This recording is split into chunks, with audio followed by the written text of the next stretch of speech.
अगर नेपाल का और बांग्लादेश का जेनजी सड़कों पे उतर के अपने देश की सरकारों को बदल सकता है, तो हमारे देश का जेनजी पेपर लीक करने वाले मंत्रियों को जेल नहीं भेज सकता। मुझे अपने देश के जेनजी पे पूरा भरोसा है। ये देश आपका है।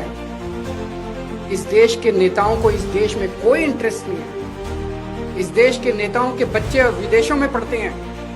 हमारे देश के एक बहुत बड़े नेता ने कहा था, जरूरत पड़ी तो झोला उठा के चल दूंगा। मैं और आप तो झोला उठा के नहीं जाएंगे ना। हमारे बीवी बच्चे तो इसी देश में रहते हैं। हम तो इसी देश की पैदाइश हैं। हम तो इसी देश की मिट्टी के हैं। हम तो इसी देश के हैं। हमें तो इसी देश में रहना है, तो बचाना तो इस देश को हमें और आपको ही पड़ेगा।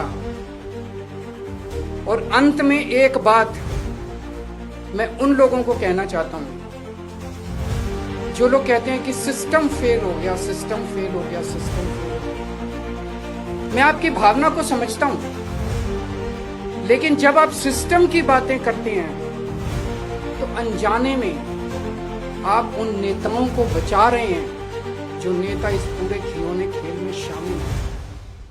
अगर एक के बाद एक दर साल नीट के पेपर लीक हो रहे हैं, तो पैसा सबसे टॉप पे पहुंच रहा है, सबसे टॉप पे। ऐसे ही पेपर लीक नहीं हो जाते, नीट के जैसे पेपर ऐसे ही लीक नहीं हो जाते। पैसा सबसे टॉप पे पहुंच रहा है।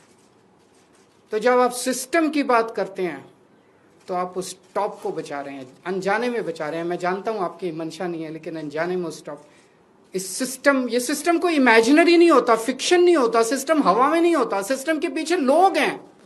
सीधे आरोप लगाइए जो इस खेल के अंदर शामिल है, उनको जेल में भेजिए, सड़कों पे उतरिए, आंदोलन कीजिए और इस घिनौने खेल को बंद कीजिए।